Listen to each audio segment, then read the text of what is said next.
اللہ تعالیٰ قرآن کریم کی اس آیت میں یہ فرما رہے ہیں کہ اللہ کے رسول صلی اللہ علیہ وسلم تمہارے لیے بہترین نمونہ ہے۔ زندگی میں دنیا میں رہتے ہوئے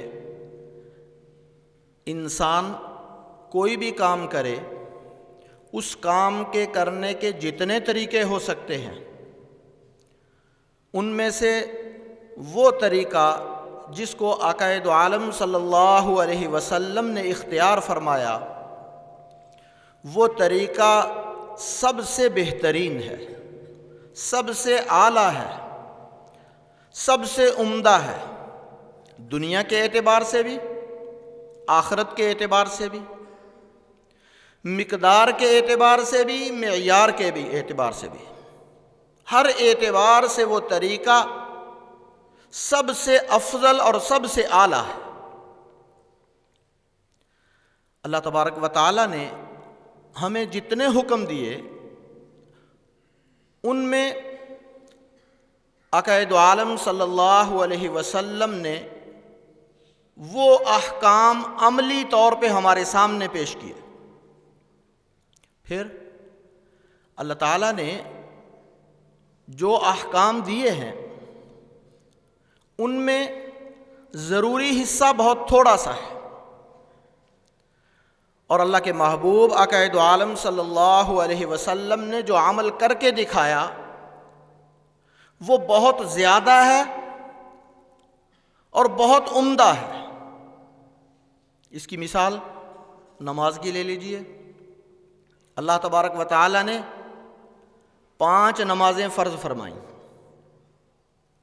اللہ کے محبوب آقا دو عالم صلی اللہ علیہ وسلم نے یہ نمازیں پڑھ کے دکھائیں، ان کے پڑھنے کا طریقہ ارشاد فرمایا، اور اس کے علاوہ اور بھی نفل نمازیں اللہ کے محبوب آقا دو عالم صلی اللہ علیہ وسلم کی زندگی کو دیکھیں تو کئی نفل نمازیں اور بھی ہیں۔ اشراق ہے، چاشت کی نماز ہے، اوابین ہے، تحیۃ المسجد ہے، تحیۃ الوضو ہے، صلاۃ التوبہ ہے، صلاۃ الاستغفار ہے۔ یہ نوافل اللہ کے محبوب آقا دو عالم صلی اللہ علیہ وسلم نے پڑھ کے دکھائے۔ صرف یہی نہیں بلکہ تہجد کی نماز آقا دو عالم صلی اللہ علیہ وسلم نے بڑے اہتمام سے پڑھی۔ حضرت عائشہ صدیقہ رضی اللہ تعالی عنہ فرماتی ہیں کہ آقا دو عالم صلی اللہ علیہ وسلم رات کو تہجد اتنی لمبی لمبی پڑھا کرتے تھے کہ آپ کے پاؤں مبارک پر ورم آ جاتا، تو گویا آپ کا عمل بہت اونچا ہے، آپ کا خلوص، خشوع و خضوع وہ تو کسی طرح تولا ہی نہیں جا سکتا، لیکن آپ نے جو اعمال کر کے دکھلائے وہ بھی بہت زیادہ ہے۔ اب امت کے لیے، میرے اور آپ کے لیے کچھ احکام تو اللہ نے ایسے دیے کہ یہ کرنے ہر صورت میں ضروری ہیں، فرض نمازیں یہ پڑھنی ہی ضروری ہیں۔ اس کے علاوہ باقی نوافل ہیں، تہجد ہے، اشراق ہے، اوابین ہے، یہ جو جتنا پڑھے گا اتنا ہی اللہ کا قرب اس کو ملتا جائے گا، اتنا ہی آقا دو عالم صلی اللہ علیہ وسلم کی اتباع اس کو ملتی جائے گی، اور اتنا ہی اللہ تبارک و تعالیٰ کی محبوبیت اس کو ملتی جائے گی۔ اسی طرح روزے دیکھ لیں، ہمارے لیے، امت کے لیے اللہ تبارک و تعالیٰ نے 1 مہینے کے روزے فرض فرمائے۔ آقا دو عالم صلی اللہ علیہ وسلم کا معمول دیکھ لیں، آپ کی طرز زندگی دیکھ لیں تو آپ رمضان کے روزے بھی رکھتے تھے، رمضان کے بعد شوال کے 6 روزے بھی رکھا کرتے تھے، اور پھر ہر مہینے 3 روزے 13، 14 اور 15 ایام 20 کے روزے بھی رکھا کرتے تھے، اور سوموار کے دن کا روزہ بھی رکھا کرتے تھے، جمعرات کا روزہ بھی رکھا کرتے تھے، اور شعبان میں بھی آپ کثرت سے روزے رکھا کرتے تھے۔ حضرت عائشہ صدیقہ رضی اللہ تعالیٰ عنہ فرماتی ہیں کہ آقا دو عالم صلی اللہ علیہ وسلم جب روزے رکھتے تو مسلسل روزے رکھتے جاتے تھے، بلکہ آپ یوم وصال بھی فرمایا کرتے تھے کہ روزہ رکھا، اس کو افطار نہیں کیا، پھر دوبارہ روزہ شروع کر دیا۔ صحابہ نے بھی یہ شروع کیا، آقا دو عالم صلی اللہ علیہ وسلم نے منع فرما دیا، امت پہ شفقت کے لیے منع فرما دیا۔ لیکن آپ کا معمول یہ ہے کہ ہر مہینے کے ایام بیز میں بھی روزے رکھ رہے ہیں، سوموار کے دن بھی روزہ رکھ رہے ہیں، جمعرات کو بھی روزہ رکھ رہے ہیں، اور بھی بے شمار روزے رکھ رہے ہیں، لیکن ضروری روزے صرف ایک مہینے کے قرار دیے۔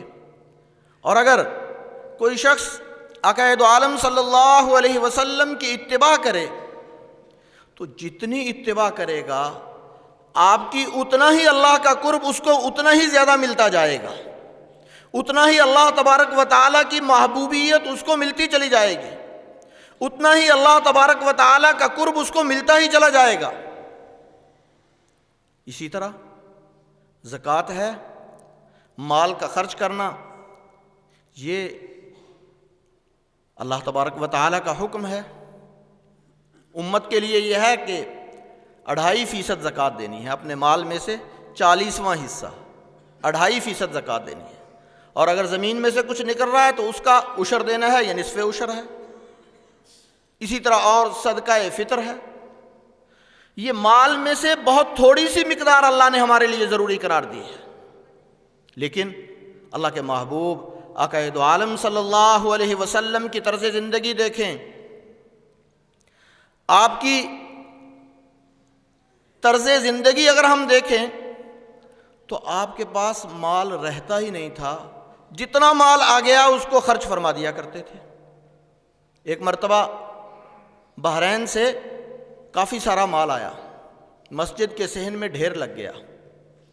اللہ کے محبوب صلی اللہ علیہ وسلم تشریف لائے، فجر کی نماز پڑھی تو نماز کے بعد بیٹھے تقسیم فرمانا شروع کر دیا، سارا تقسیم کر دیا۔ سارا تقسیم کرنے کے بعد پھر گھر تشریف لے کے گئے۔ اور اسی طرح ایک مرتبہ فدق کا کچھ مال آیا، باغ فدق سے کچھ اونٹ آئے تو آقا دو عالم صلی اللہ علیہ وسلم نے تقسیم فرمایا، کچھ بچ گیا۔ اب حضرت بلال رضی اللہ تعالیٰ عنہ کو آقا دو عالم صلی اللہ علیہ وسلم نے فرمایا کہ یہ باقی مال جو رہ گیا اس کو تقسیم فرما دو۔ تو حضرت بلال نے فرمایا یا رسول اللہ اب کوئی لینے والا نہیں ہے۔ تو آپ نے وہ رات مسجد میں گزاری، پھر صبح جب تقسیم ہو گیا پھر گھر تشریف لے گئے۔ زندگی کا معمول یہ تھا کہ مال کوئی بھی پاس آ گیا تو جب تک وہ تقسیم نہ ہو جاتا تو آقا دو عالم صلی اللہ علیہ وسلم کو سکون نہیں آتا تھا۔ ایک مرتبہ آقا دو عالم صلی اللہ علیہ وسلم نے عصر کی نماز پڑھی، نماز پڑھنے کے بعد جلدی سے گھر تشریف لے گئے۔ صحابہ کو بڑا تعجب ہوا کہ آج آقا دو عالم صلی اللہ علیہ وسلم خلاف معمول جلدی گھر تشریف لے گئے۔ تو آپ گھر کچھ سونے کی ٹکڑی پڑی تھی وہ اٹھا کے لائے اور اس کو تقسیم فرما دیا، دے دیا، اور فرمایا کہ مجھے فکر ہوئی، نماز میں خیال آیا کہ میرے پاس وہ مال تھوڑا سا گھر میں پڑا رہ گیا ہے، کہیں ایسے نہ ہو کہ رات اس حال میں گزر جائے کہ مال میرے پاس پڑا رہے۔ اسی طرح حضرت عائشہ صدیقہ رضی اللہ تعالیٰ عنہ فرماتی ہیں کہ ایک مرتبہ گھر میں کچھ اشرفیاں پڑی رہ گئیں، رات گزر گئی، غالباً یہ آخری بیماری مرض الوفات کے موقع کی بات ہے۔ تو آقا دو عالم صلی اللہ علیہ وسلم کو یاد آیا کہ کچھ اشرفیاں گھر میں پڑی تھیں، تو آپ نے فرمایا وہ اشرفیاں کہاں ہیں؟ تو حضرت عائشہ نے فرمایا کہ وہ پڑی ہیں۔ آقا دو عالم صلی اللہ علیہ وسلم کا چہرہ سرخ ہو گیا۔ آپ نے ارشاد فرمایا کہ عائشہ میں اللہ کے پاس اس حال میں نہیں جانا چاہتا کہ میرے پاس کچھ مال پڑا رہے میں اللہ کے پاس چلا جاؤں۔ یہ مزاج تھا اللہ کے محبوب آقا دو عالم صلی اللہ علیہ وسلم کا۔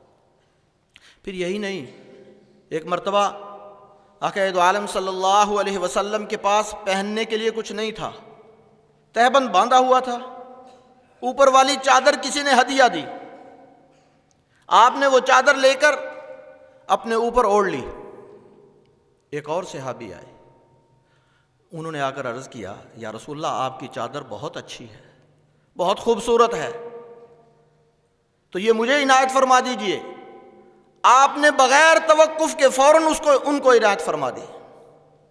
یہ مزاج تھا اللہ کے محبوب آقا دو عالم صلی اللہ علیہ وسلم کا کہ مال کچھ بھی پڑا ہے تو وہ پڑا نہیں رہنے دیتے تھے، اس کو تقسیم فرما دیا کرتے تھے۔